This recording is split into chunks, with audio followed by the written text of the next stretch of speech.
तो हेलो दोस्तों, एवरीवन कैसे हो आप सब। आशा है कि आप सब बहुत सही हैं। मैं भी अच्छा हूँ। आज मैं जाने वाला हूँ कानपुर का एक पत्थर कॉलेज है जहाँ पे मंत्री जी का आगमन होने वाला है। ठीक है, और बने रहिएगा हमारे वीडियो को। बाद में आपको दिखाता हूँ मैं डिस्ट्रिक्ट से। अब मैं जा रहा हूँ गाड़ी में बैठ कर के। जब मुझसे पीछे का लोकेशन है जिससे आपको दिख रहा होगा किस प्रकार से मैं गाड़ी में बैठा हूँ। हमारे कुछ पदाधिकारी भी गाड़ी में आगे मौजूद है। आप देख सकते हैं किस प्रकार से हमारे पदाधिकारी लोग, जो किसान यूनियन के जो अध्यक्ष लोग हैं, वो आगे की साइड बैठे हुए हैं और मैं भी निकल पड़ता हूँ उनके साथ में। ये देखो हमारी कुछ गाड़ी इस प्रकार से जाते हुए, और हम कुछ ज़्यादा लोग नहीं हैं, फिर भी हम लोग 5 लोग से ज़्यादा थे वहाँ।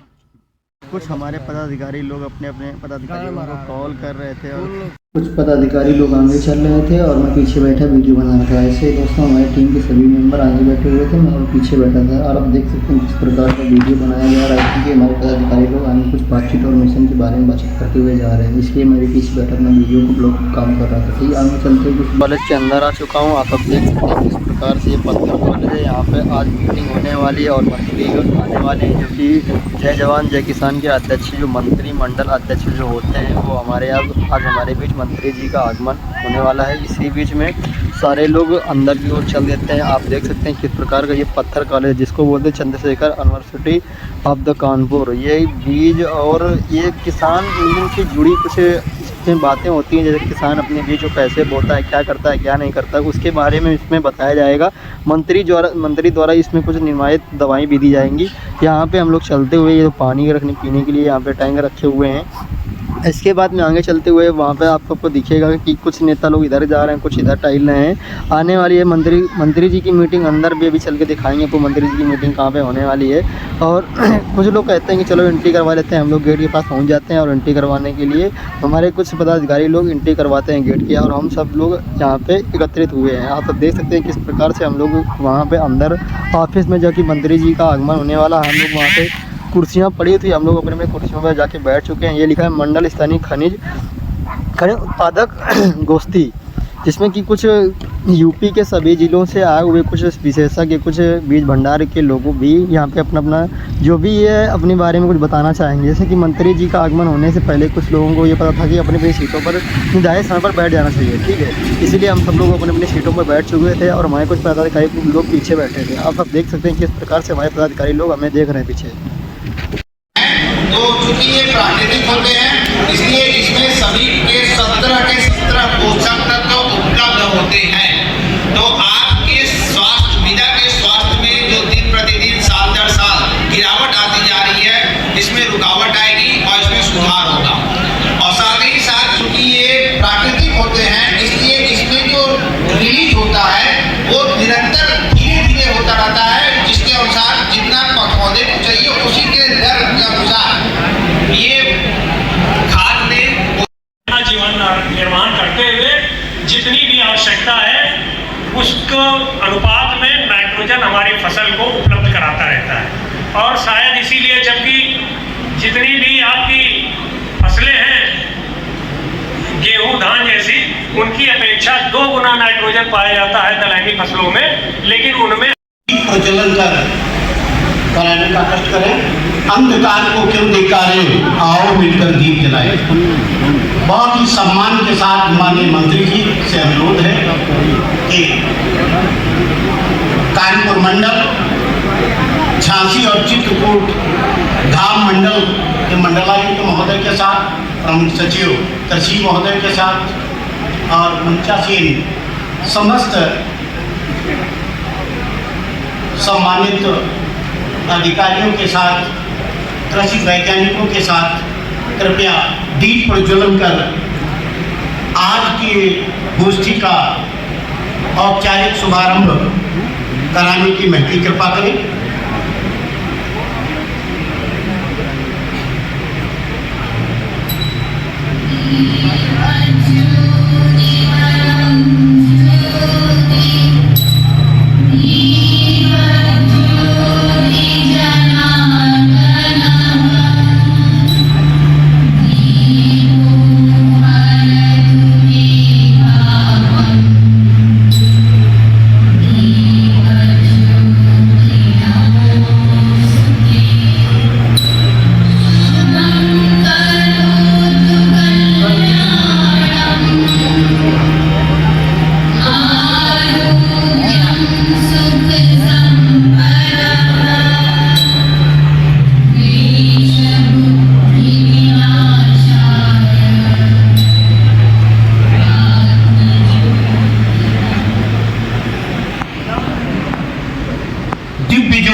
शुद्धम दिव्य ज्योति दुखहरम दिव्य ज्योति सुखकरम दिव्य ज्योति नमस्तुते।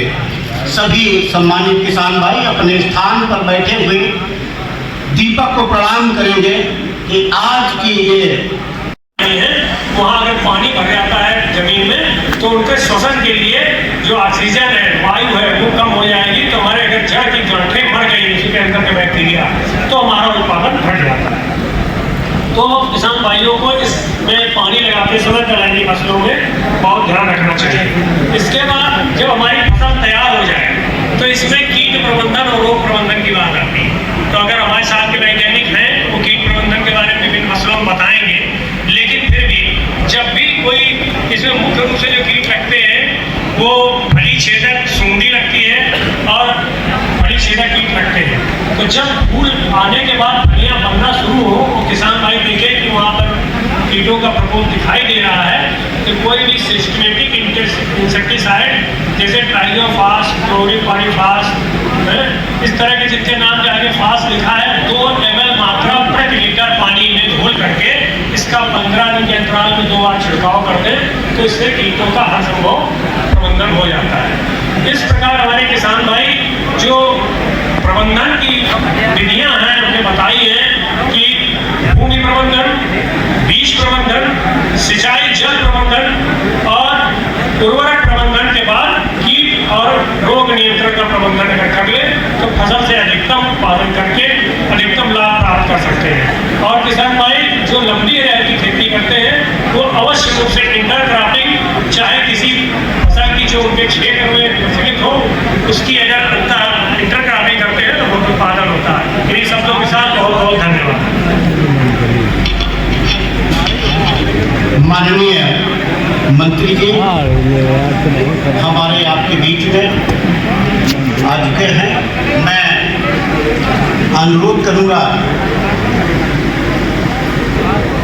जेडी करिए जी द्वारा हम लोगों को ये नाश्ता आया था। हम लोग अभी देखें डिब्बा के अंदर खोल के इसमें क्या है और देखो ये निकला टेस्ट निकला है।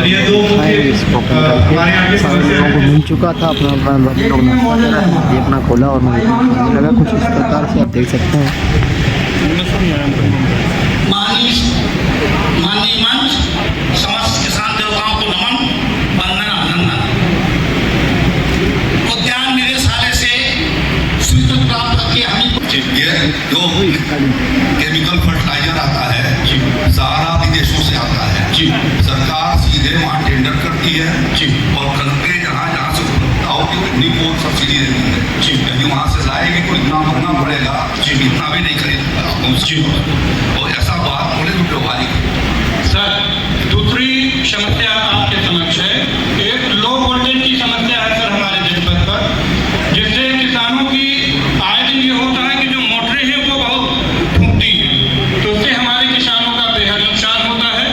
और तीसरी समस्या जो सर आपकी एक बहुत ही महत्वपूर्ण योजना है जो हमारे उत्तर प्रदेश में सोलर फेंसिंग योजना है जो चलाई जा रही है, तो अपने जिले में सभी किसानों को पर्याप्त मात्रा में देने का प्रयास करेंगी। और आगे प्राकृतिक खेती को एक हमारा निवेदन है। आज इस मंडल स्तरीय खरीफ उत्पादक गोष्ठी में माननीय मंत्री जी, माननीय प्रमुख समिति और इस मंच में सभी अधिकारीगण पंचायत मैं राधेश्याम मौर्य जिला अध्यक्ष भारतीय किसान यूनियन टिकट। मैं सर एक सुझाव देना चाहता हूं कि मेरे क्षेत्र में सबसे बड़ी पानी की समस्या है जो नहर विभाग के कर्मचारी कुछ भी ध्यान नहीं देते हैं। हलवा खाड़ा नहर जाती है नरौरा माइनर जिसमें कम से कम 10 माइनर जुड़े हुए हैं, उस माइनरों में पानी न जाना मुख्य कारण है कि शहर से जो नहर गुजरती है आज उस नहर में इतना बड़ा कब्जा करके नहर को नाली का रूप दे दिया गया है और उसमें ना तो पानी निकल पाता है, इतना मलबा भरा होता है कि उसमें कहीं पानी आगे जाने को कोई रास्ता नहीं। और ठेकेदार जब उस नहर की सफाई का ठेका लेते हैं महोदय, उसके अंदर जेसीबी मशीन उतार देते हैं और इसके बाद उसकी फोटो वीडियोग्राफी करवाते हैं और तत्पश्चात फोटो खिंचाने के बाद नहर का मलबा निकाला जाता है, यथास्थिति ज्यों को त्यों पड़ा रहता है। और जहाँ कहीं भी निकाला भी गया तो 3-4 दिन बाद पुनः उसी नहर में फिर ढकेल दिया जाता है। अब बताइए सर, मैं ये चाहता हूँ जैसे लखनऊ में जो नहर के किनारे दीवारें खड़ी 10-10 फुट की ऊंची, वही यदि हलवा खाड़ा से पूरा कानपुर बाहर तक अगर दीवार खड़ी कर दी जाए तो ना तो लोग उसमें कौड़ा डाल पाए, ना कब्जा कर पाए और किसानों को सुचारू रूप से पानी मिल सके। हमारे क्षेत्र में जो हलवा खाड़ा नहर के माइनर नरौरा है, पाली है, सवाईपुर है, सोहौली है, इतने माइनर हैं, सारे माइनर बंद पड़े महोदय। और इस क्षेत्र में हमारे गाजर और मूली की बहुत अच्छी खेती होती है, लेकिन सबसे पानी की कमी होने के कारण आज वाटर लेवल इतनी नजदीक था और नीचे अब चला जा रहा है, क्योंकि नहर विभाग की समस्या है। खाद में ये कहा जा रहा है कि एक दुकानदार केवल 10 बोरी खाद बेचेगा और ये जो 10 बोरी से अधिक खाद बेचता है तो किसान है, और एक दिन खाद लेने चला जाए तो 20 किसान को एक बोरी भी खाद ना मिले तो बताइए, या तो दुकानदार से झगड़ा करेगा या तो गुस्सा में मारपीट करेगा, फिर मुकदमा लिखा जाएगा। शासन को इस संबंध में कुछ ऐसा हल निकालना चाहिए ताकि क्षेत्र में खाद की समस्या ना हो और दुकानदारों से लड़ाई झगड़ा ना हो। हम किसानों को उचित सहायता जो मिल सके, एक बोरी दे दें, कुछ भी दे दें, लेकिन 10 बोरी का जो नियम रखा है और गलत है। काफ़ी क्षेत्र में दुकानें निलंबित कर दी गई। महोदय, सबसे बड़ी समस्या इसी बात का लेकर के और क्षेत्र में जो है उन पर यहाँ के लोग अधिकारी ध्यान दें। बस इतना ही मुझे कहना है। बहुत बहुत धन्यवाद। धन्यवाद। चूंकि समय का अभाव है और भूमिका कम मानी है, जिससे कि वो अपनी बात संक्षिप्त में रखते हैं। किसान बातें न कहे पर बोले का फायदा है। माननीय मंत्री महोदय, मनका सिंह महोदय जो हमारे बीच में डॉक्टर हैं, उनको भी और अन्नदाता किसान महोदय सबको हम अपनी बात ये कह रहे हैं महोदय कि जो बीज वितरण प्रणाली आपकी शासन की तरफ से चल रही है, पूरे उत्तर प्रदेश की बात हम कर रहे हैं। एक समर्थ मनका सिंह, हमारे अधिकारीगण एवं मंत्री जी महोदय, हमारी ज़्यादा समस्या नहीं है। हमारी सभी किसान भाइयों की तरफ से जब मैंने देखा कि कोई नहीं कह रहा, तब मैंने कहने का बीड़ा उठाया। मैं देख रहा कुशवाहा मंडल अध्यक्ष रसूलाबाद भाजपा हमारे क्षेत्र में का पूरे देश में क्या प्रदेश में आपने गौवंश से आप किस जिले से आते हैं और नाम भी नहीं बताए? ये सर हम बोलने के चक्कर में कानपुर देहात में विकासखंड रसूलाबाद। सर हमारे यहाँ ज़्यादातर ये गौवंश जो है छुट्टा घूम रहे हैं, इनकी समस्या बहुत ज़्यादा है। सर अब आपने गौशाला खुलवाए, गौशाला में दिन में भेज और रात में वो ढील देते हैं। आगे खोलिए, अभी हो गया। बस हो गया सर। बस धन्यवाद। तीसरा कोई आपका क्रमशः वो अपनी बात को बताएंगे, उनकी समस्याएं हैं, समाधान के लिए क्या उपाय किए जा रहे हैं, जो समस्या आज उन्होंने बताया उसके बारे में जानकारी भी देंगे। पहले उद्यान विभाग से आए हैं कोई?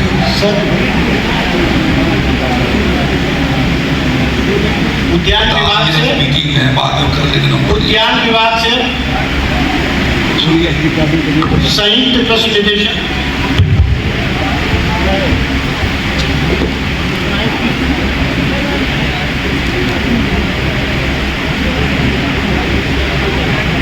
नमस्कार। किसान भाइयों को कुछ कहना है वो लिखित दे दें, अपना लिखित दे देंगे, उसको देख लिया जाएगा। अपने सुझाव या अपनी समस्या जिन्होंने कहा है वो भी यदि लिख करके दे देंगे तो बहुत अच्छा होगा।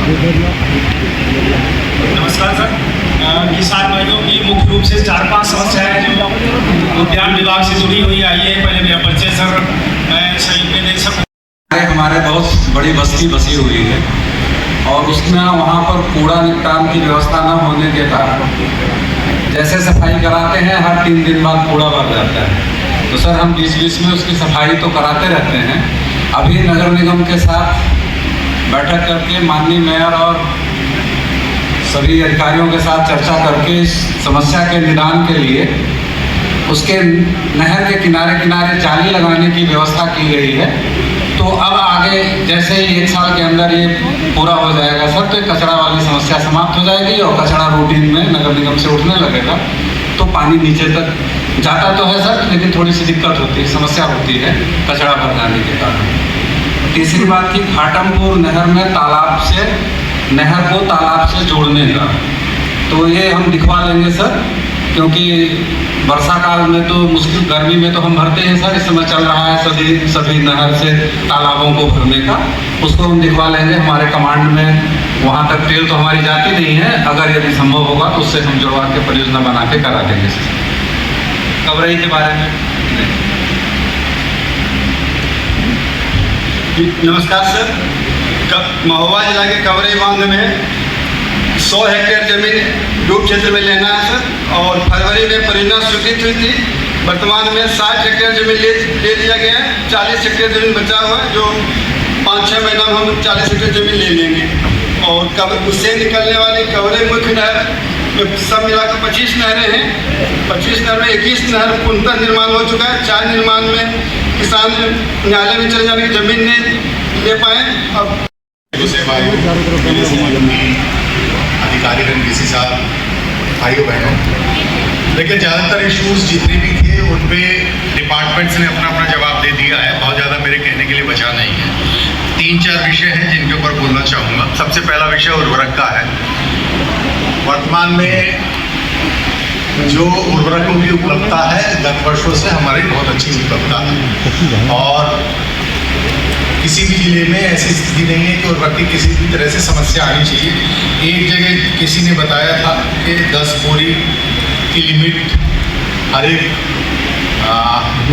डीलर के ऊपर कर दी है। किसान यूनियन के जो भाई थे उन्होंने बताया था, जिला में नहीं पकड़ पाया था। तो इसका जिस भी जिले का इशू है देख लीजिए इस तरह की लिमिट क्यों लगाई जाए। हमारी तरफ सीमा लगाई गई है, वो है कि हर एक हेक्टेयर पे 7 बोरी यूरिया और 5 बोरी DAP। NPK पे हमने कोई रोक नहीं लगाई है, क्योंकि हम NPK को प्रमोट करना चाह रहे हैं। और अगर इसमें नाइट्रोजन को अगर आप देखेंगे तो 195 किलो नाइट्रोजन 1 हेक्टेयर पे बनती है, जो एक्चुअल में रिक्वायरमेंट से बहुत ज़्यादा है किसी भी फसल के लिए अगर आप रिक्वायरमेंट को देखें तो। एक तो हम लोगों ने, लेकिन जो शासन की मंशा है वो ये है कि रासायनिक उर्वरकों का उपयोग अब कम होना चाहिए। हम एकदम ख़त्म करने की बात नहीं कर रहे हैं, हम ये कह रहे हैं इसको कम करिए, धीरे धीरे कम करिए। अगर आप देखेंगे तो जब आप कंपोस्ट, गोबर की खाद, इस तरह की चीज़ें नहीं डाल रहे हैं तो आपकी ज़मीन धीरे धीरे पत्थर होती जाएगी, और जैसे जैसे दिन जाएंगे ये और ख़राब होती जाएगी। एक दिन आएगा कि आप कितनी भी खाद अपनी ज़मीन में डाल लेंगे उसकी उपज नहीं आएगी, क्योंकि जो उसमें माइक्रो ऑर्गेनिज्म है जो इस जितने भी न्यूट्रिएंट्स हैं इनको पौधों को उपलब्ध कराते हैं वो खत्म हो चुके होंगे। और मैं अनुरोध करूंगा प्रदेश कृषि निदेशक उत्तर प्रदेश महोदय से कि कृपया अपना मार्गदर्शन देने की कृपा करें। आदरणीय कृषि निदेशक उत्तर प्रदेश।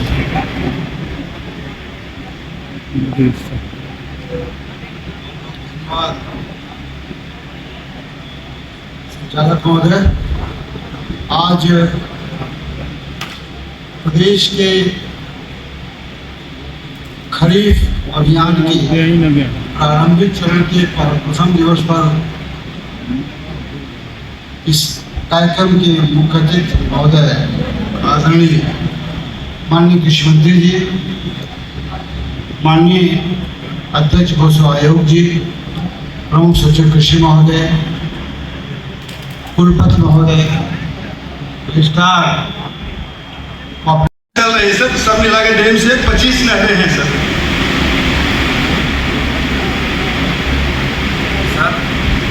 अपने इस मंडल के अंतर्गत हम लोग निचली गंगा नहर प्रणाली से पानी देते हैं।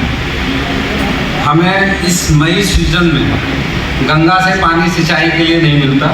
हमारा रामगंगा डैम है, रामगंगा डैम से हमें 5000 क्यूसेक पानी वहाँ से मिलता है, वो अल्टीमेटली हमें यहाँ आते आते 3.5 से 4,000 क्यूसेक रह जाता है। तो हम गर्मी में तालाब के लिए टेल फीड तालाब पोखर भरने के लिए तो दे रहे हैं, चला रहे हैं।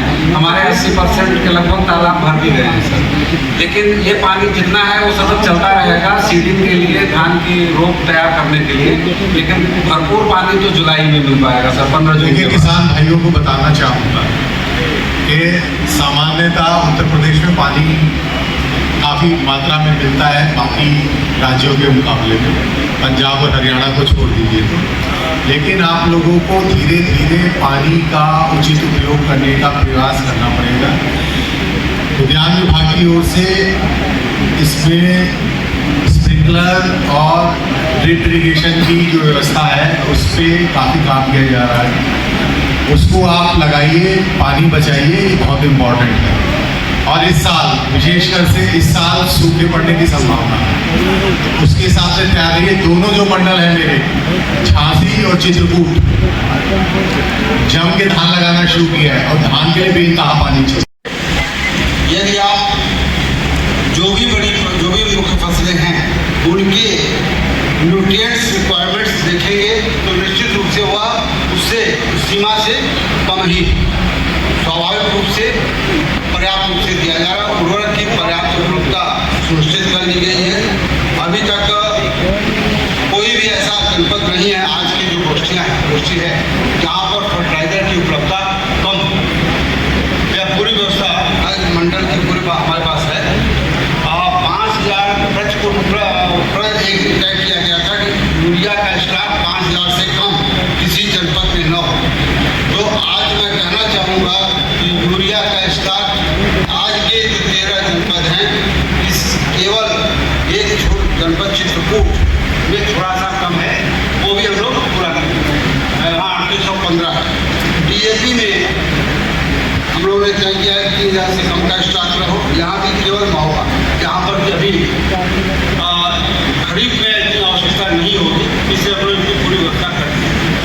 तो उर्वरक की पर्याप्त व्यवस्था कर दी गई है।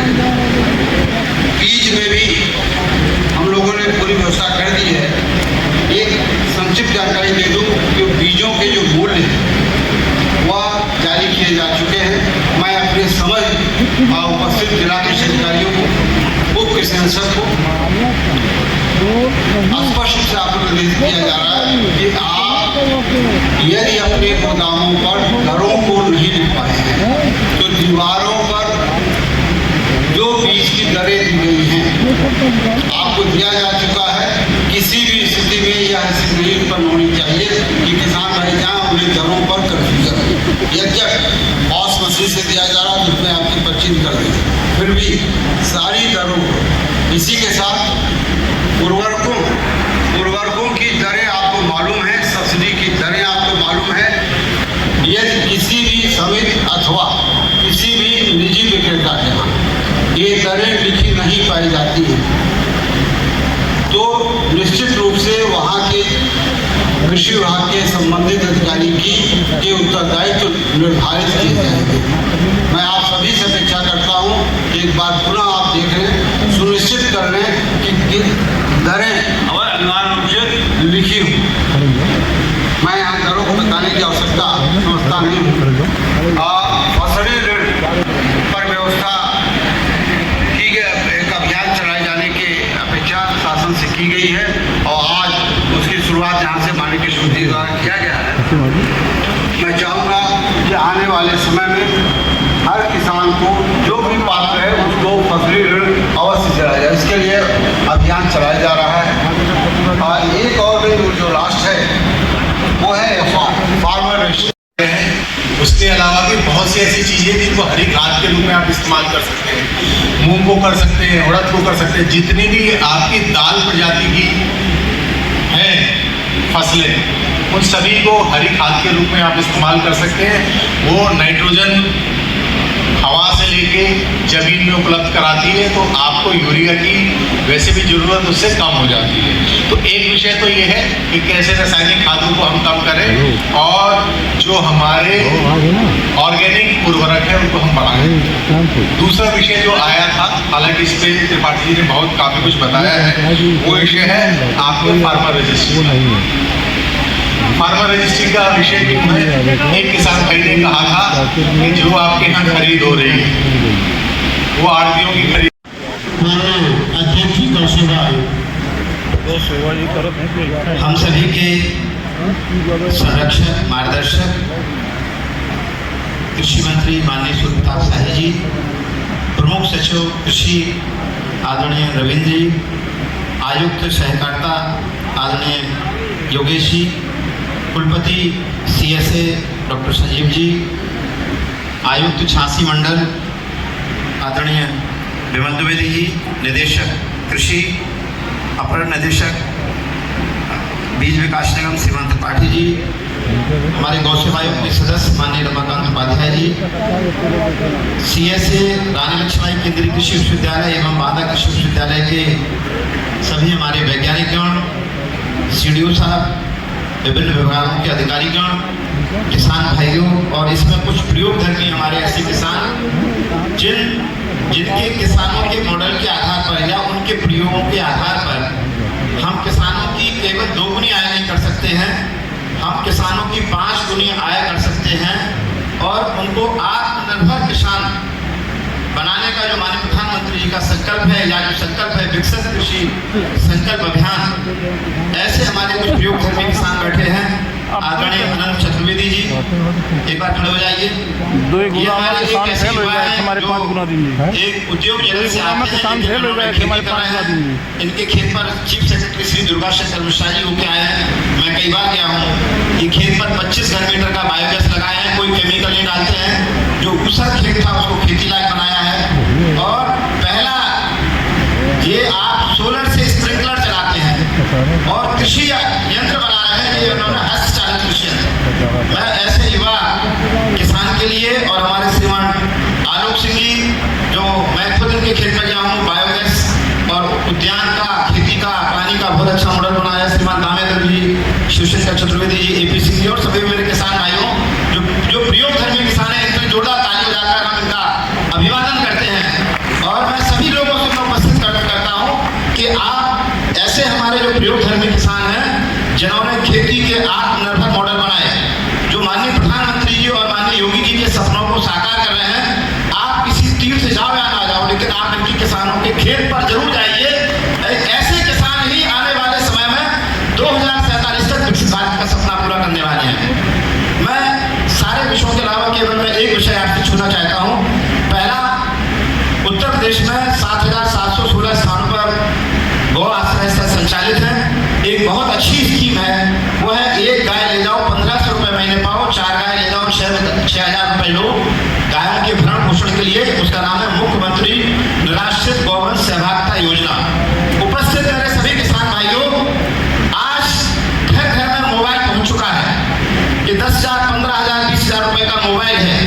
मैं आपसे निवेदन कर रहा हूँ, मोबाइल जितना आवश्यक है उससे ज़्यादा आवश्यक है अब आपके घर में गोबर गैस संयंत्र। इसलिए गोबर गैस संयंत्र है कि गोबर गैस आपको 1 महीने में 1,000 रुपये की गैस देता है और गोबर से 5 गुनी गुणवत्ता की आपको सैलरी खाद देता है।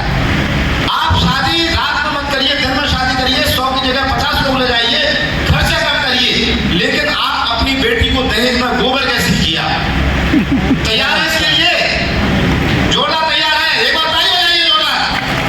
हम कहेंगे गांव की गैस, आप कहेंगे गांव में गांव की गैस। हम कहेंगे गांव का खाद, आप कहेंगे गांव में गांव का खाद। मेरे भाइयों, उत्तर प्रदेश में 5 करोड़ पशुधन है और खेती का रकबा है 176 लाख हेक्टेयर। किसानों की संख्या है 3 करोड़, 2 करोड़ 86 लाख किसान लगभग। यानी टोटल गाय भैंस को दोनों को जोड़ देंगे तो एक किसान के पास लगभग 2 पशुधन आते हैं। अब हमें विकसित कृषि का मतलब क्या है? विकसित कृषि का मतलब है कि जो हमारी धरती में ऑर्गेनिक कार्बन 1%, 1.5%, 2%, 2.5% था, अब आ गया है 0.2, 0.3, 0.4% पर। विकसित कृषि का मतलब है हम अपने बच्चों को अच्छी धरती, अच्छा पानी, अच्छी हवा, जहर मुक्त भोजन और बच्चों को गाय का दूध, घी, दही देने के लिए लायक बने।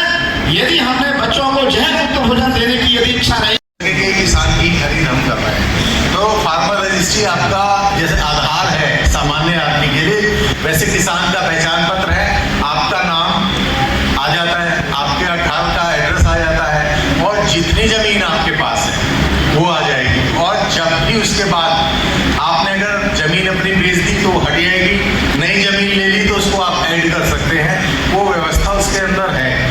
उसके आधार पे आपको खाद की उपलब्धता, आपकी फसल की खरीद, एक दूसरा उसके संग लगा हुआ जो चीज़ है वो है डिजिटल क्रॉप सर्वे।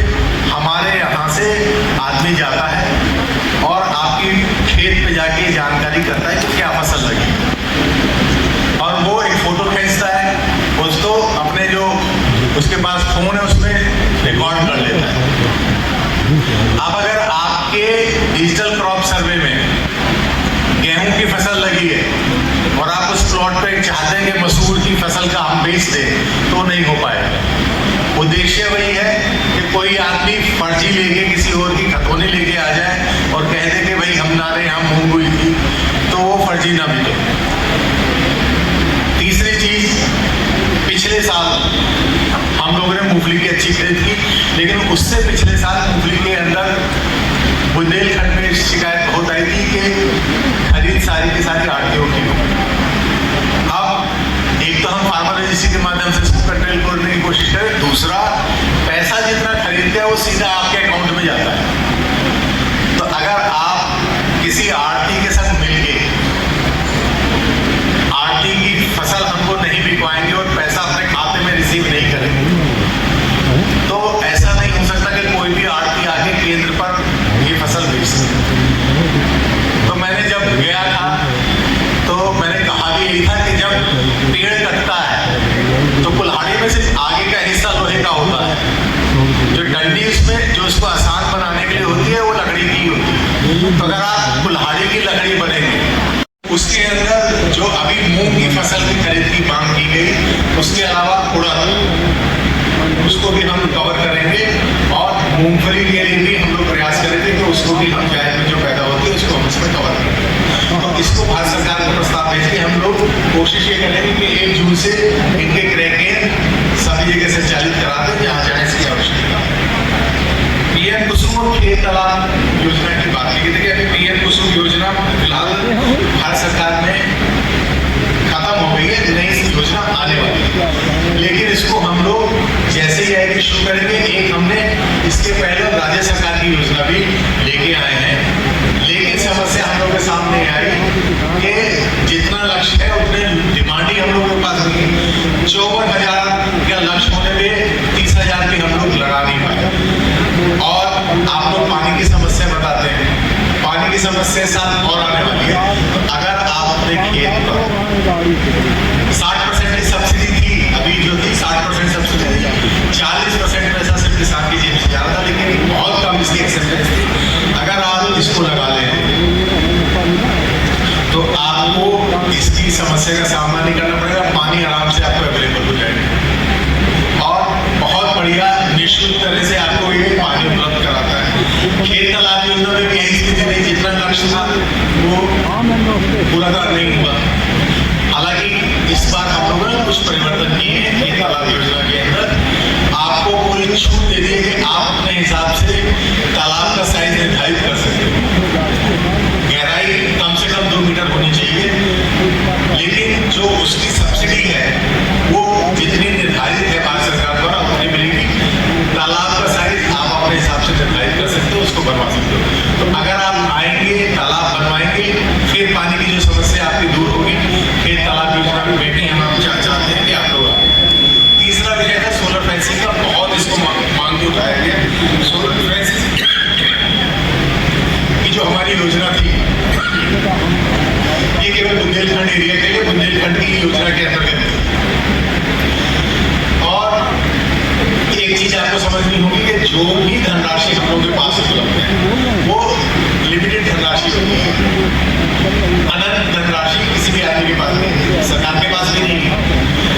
तो अगर आप ये कोशिश करेंगे कि एक ही आदमी के खेत को घोल दिया जाए, तो एक आदमी की या तो उसकी चारों की चारों आपको बुझाएं घेरनी पड़ेगी, लेकिन अगर आप मिलकर कराते हैं तो 1 या 2 बुझा घेरने में ही आपका काम चल जाएगा।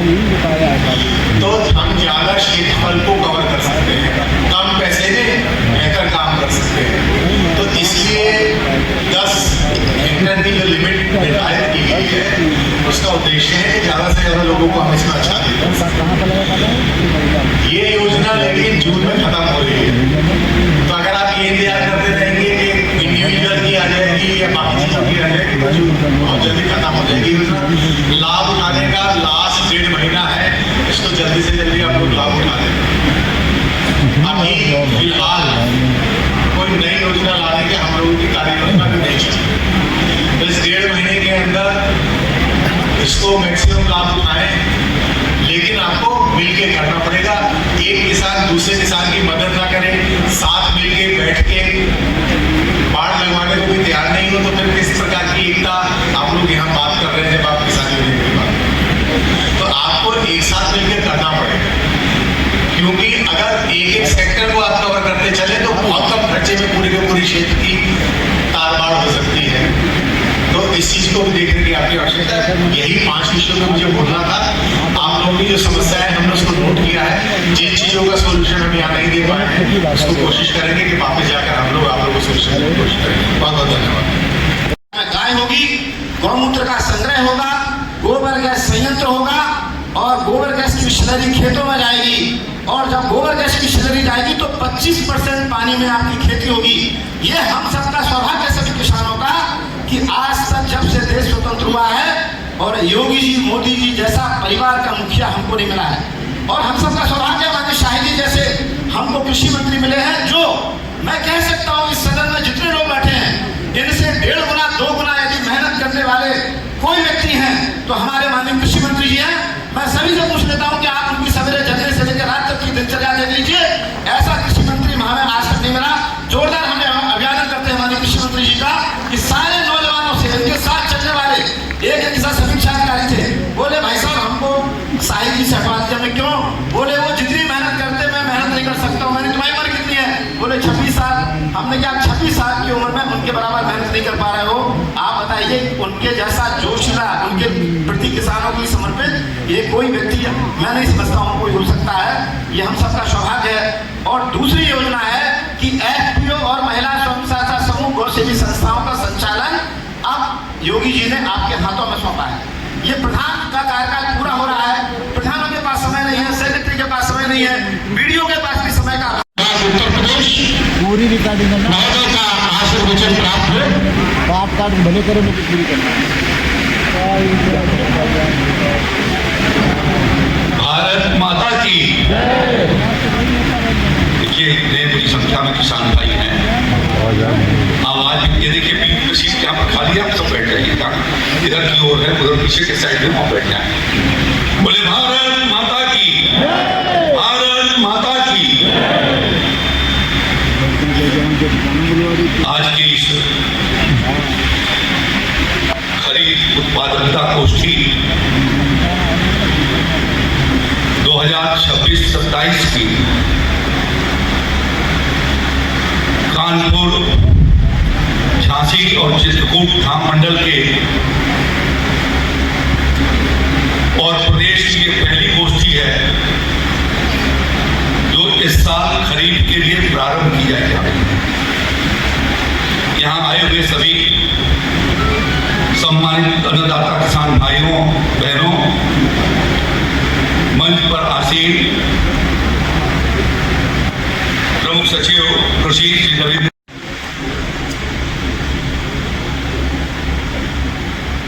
सहकारिता के आयुक्त रिश्ता श्री योगेश जी, झांसी मंडल के मंडलायुक्त श्री विमल कुमार दुबे जी, कुलपति कानपुर विश्वविद्यालय श्री संजीव कुमार गुप्त जी, गौ सेवा आयोग के अध्यक्ष श्री श्याम बिहारी गुप्त जी, निदेशक कृषि श्री पंकज त्रिपाठी जी, विकास निगम के प्रबंध निदेशक प्रियम त्रिपाठी जी, अपर कृषि निदेशक कृषि रक्षा आशुतोष मिश्रा, सभी मुख्य विकास अधिकारीगण, मीडिया के भाइयों और बहनों, मैं आज की इस 3 मंडलों की गोष्ठी में आपने प्रतिभाग किया, इसके लिए मैं आप सबको अपनी ओर से धन्यवाद। बहुत ही प्रेरक उद्बोधन हमारे कुल सेवा आयोग के अध्यक्ष जी का श्याम बिहारी गुप्ता जी का हुआ है और उन्होंने जो अपील की कि सबके घर में गाय होगी। अब आप लोगों में से जिन लोगों ने ये तय किया कि मेरे घर में गाय होगी, कम से कम एक गाय, जरा हाथ तो उठाइए, हाथ उठाइए। देखिए, जब इस गोष्ठी में आप आए हैं तो हमें कुछ संकल्प लेकर के जाना चाहिए और एक बहुत सामान्य और छोटी बात कही। भारत के भीतर वैदिक काल से वो पालन होता है। भगवान श्री कृष्ण की पहचान ही गौ और गोपियों से है। और हम कहां से कहां चले गए। और इसलिए आज के इस गोष्ठी के माध्यम से यदि आपने सबने हाथ उठाया कि हम अपने बच्चों को गाय का दूध पिलाना चाहते हैं, तो गाय का दूध किसका? सिंथेटिक दूध, डेयरी वालों के 4, 5 दिन, 6 दिन, 7 दिन पुराने दूध, कि अपने गाय का। और कहा गया है कि धारोष्ट दूध को पिलाया जाए, यानी जब गाय तो धारोष्ट दूध इतना प्रभाव, बहुत सारी दवाइयां भी काम करें। तभी हमारे पूर्वज राणा सांगा 80 साल में 80 घाव शरते हुए कैसे लड़े। तब डीएपी, एनपीके, यूरिया का इस्तेमाल नहीं होता था, गोबर गोमूत्र का इस्तेमाल होता था, मोटे अनाजों की खेती होती थी, फलों सब्जियों की खेती होती थी, अलग अलग क्षेत्रों के उत्पादन की अलग पहचान थी। और इस नाते 80 साल के उम्र में भी राणा सांगा ने 80 घाव लगने के बावजूद भी उन्होंने उस युद्ध को जीता। तो हमें क्या प्रयास करना, हम अपनी पीढ़ी को कैसा बनाना चाहते हैं। और इसलिए जहां आपने बहुत सारे सुझाव किए, वहां से कुछ चीजें हमको अपने लिए तय करके करना। श्याम बिहारी जी जब बोल रहे थे तो इतना आत्मविश्वास के साथ बोल रहे थे, उसके पीछे कारण ये है कि जो जो कुछ इन्होंने बोला है वह सब कुछ झांसी में अपने गांव के भीतर किया है। तो मैं चाहता हूं कि आप में से सभी किसान, मैं 20-25 मिनट में अपनी बात को खत्म करना चाहूंगा।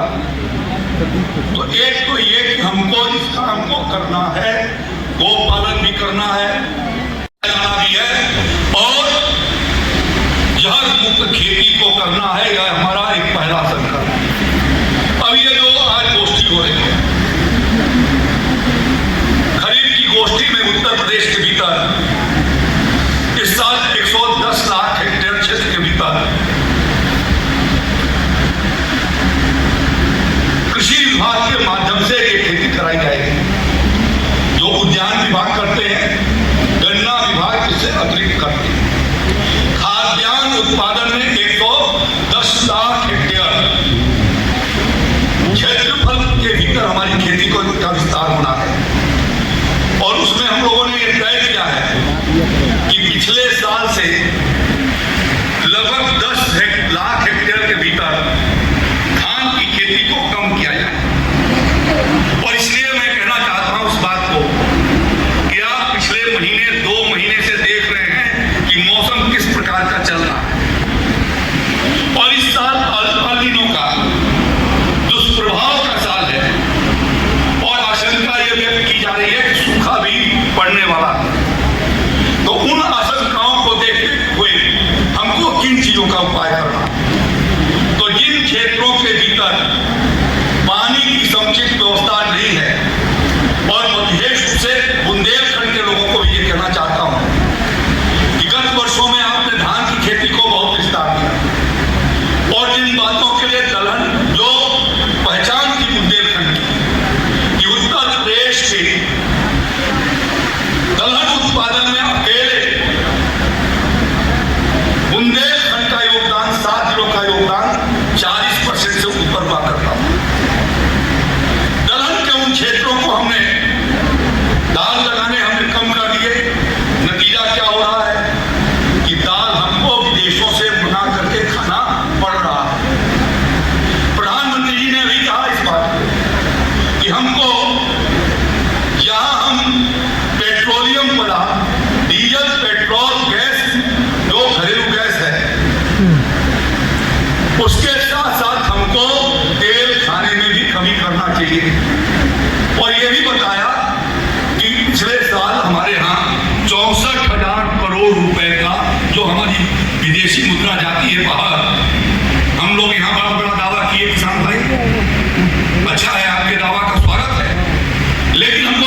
खेती को भी करना है।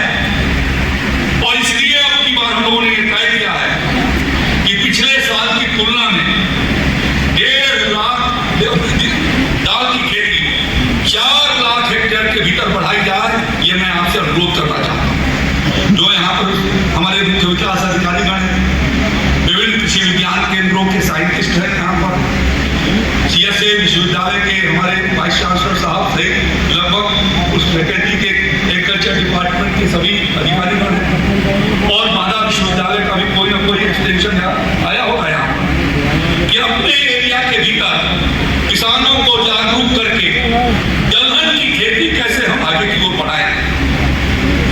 विकसित भारत तभी होगा जब हम आत्मनिर्भर बनेंगे। हम देख रहे हैं कि डीजल, पेट्रोल, गैस के लिए हमारे सामने क्या कठिनाई है, और अभी ये नहीं लगता कि आसान नहीं है कि इतना जल्दी समाप्त हो जाने वाला है। जो रिफाइनरियां वहां की ध्वस्त हो चुकी हैं, उनको रीएस्टेब्लिश होने में कम से कम 6 महीने से लेकर के 2 साल लगेंगे। तो जो क्राइसिस है, उस क्राइसिस को देखते हुए प्रधानमंत्री जी ने एक अपील की, और मैं चाहता हूं उस अपील को हम लोगों को उस अपील को एडॉप्ट करना चाहिए। आदरणीय मुख्यमंत्री योगी आदित्यनाथ जी के अध्यक्षता में अभी 2 दिन पहले कैबिनेट की बैठक हुई, और ये हम लोगों ने ये निर्णय किया है कि 25% हम डीजल के वो कम करेंगे। और ऊपर बैठे हुए लोगों से भी कहना चाहता हूँ, जो हमारे सीडीओ साहबान हैं, उनसे भी अपील करना चाहता हूँ कि हम कार पूलिंग करके चलेंगे। एक गाड़ी में मैंने परसों ही रात को, और उसके 1 महीना पहले भी मैंने पंकज त्रिपाठी जी को कहा कि डायरेक्टरेट से एग्रीकल्चर डिपार्टमेंट के भीतर आप इस बात की व्यवस्था बनाइए कि 25% डीजल का कंजम्पशन कैसे कम हो सकता है। महीना और पहले कहा था, और ये इस बात को भी कहा था कि डायरेक्टरेट के भीतर जो अधिकारी चलते हैं उनको कार पुलिंग करके चलना चाहिए, और आगे की गोष्ठियों में इस बात का ध्यान भी रखा जाएगा कि मेरे को रिसीव करने के लिए या किसी राज्य मंत्री को रिसीव करने के लिए आपको जिले के बॉर्डर पर आगवानी करने जाने की जरूरत नहीं है। छोड़े जाने के लिए भी आपको जरूरत नहीं है, मैं उससे मुक्त कर पाऊंगा। यदि हमें कोई डिस्कशन करना है तो हम आपको बुला सकते हैं, और नहीं करना, हम सामान्य दौरे पर जा रहे हैं, तो मैं ये कहना चाहता हूं कि वहां पर अधिकारियों को आने का आवश्यकता नहीं है, और इसलिए हमें यहां से शुरुआत करना है। ये बेसिक फंडा हमको एग्रीकल्चर सेक्टर के भीतर जाना है, क्योंकि सबसे ज्यादा आयात पर जो पैसा भारत सरकार का खर्चा होता है, वह डीजल और पेट्रोल और गैस के बाद जो खर्चा होता है, वो हमारे खाने वाले तेल पर होता है। और इसलिए तेल की खेती को कैसे बढ़ाना, हमें देश के लिए हमारी क्या उपयोगिता है। जब देश के सामने क्राइसिस है, तो राष्ट्रपति की भावना से बराबर यहाँ के किसानों ने ये चंद्रशेखर आजाद कृषि विश्वविद्यालय, जो 75 के पहले विश्वविद्यालय नहीं था, लेकिन देश के ऊपर अकाल पड़ा, तो उस समय 1906 में इस कृषि विश्वविद्यालय, इस महाविद्यालय की यहाँ पर एग्रीकल्चर और राजस्व के लिए यहाँ पर ये विद्यालय बनाई गई, ट्रेनिंग सेंटर कि हम कैसे कृषि के क्षेत्र का प्रसार बढ़ाएंगे के ऊपर। और इसलिए आज उसी जमीन से मैं कहना चाहता हूँ कि हमको इस बात का प्रयास करना है। भारत के स्वतंत्रता संग्राम के आंदोलन जब भी हुए हैं, उसमें किसानों ने अपना बढ़ चढ़ के योगदान किया। पाकिस्तान के साथ 1965 की लड़ाई के बाद भी हमारे देश के किसानों को आह्वान किया कि एक समय का सप्ताह में एक समय का भोजन हम नहीं करेंगे, और अमेरिका के हाथ आगे गेहूं मांगने का हम हाथ नहीं फंसा देंगे, तब जाकर के देश का स्वाभिमान खड़ा हो, और वो स्वाभिमान खड़ा हो देश का। इसके लिए सबसे ज्यादा किसी की संख्या है, देश के भीतर 12 करोड़ से ज्यादा परिवार खेती पर आधारित है। 3 करोड़ परिवार उत्तर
विश्वविद्यालय के भीतर प्राकृतिक उत्पादों के टेस्टिंग का लैब बनाया अरे गया। बहुत बढ़िया, बंद करो वीडियो। मानव विश्वविद्यालय के भीतर वो टेस्टिंग लैब बन चुका है। हम अपने यहाँ के किसानों के उत्पादों सर्टिफिकेशन के सेल्फ सर्टिफिकेशन की जगह पर यदि हमारा उत्पाद एक्सपोर्ट होना है, देश के बाहर जाना है, तो हमको उनके पैरामीटर पर अपना एक्सपोर्ट के लिए वैसा प्रोडक्ट तैयार कराना पड़ेगा और उसमें chemical fertiliser, chemical pesticide, insecticide. पता होगा कि यार मैं जानता नहीं था चंद्रशेखर क्यों जी, जो कि कॉलेज है, और मैं आया हूँ आज कॉलेज पे। उस कॉलेज पे पत्थर का, जो भी पत्थर से पूरा बना हुआ है, पूरा पत्थरी का है, बहुत ही पुराना है यार। और मैं आया हूँ आज वीडियो बनाने के लिए। यहाँ किसी की एंट्री नहीं होती, पर हमारे कुछ जानकार दोस्त भाई थे जो हमें अंदर ले आए।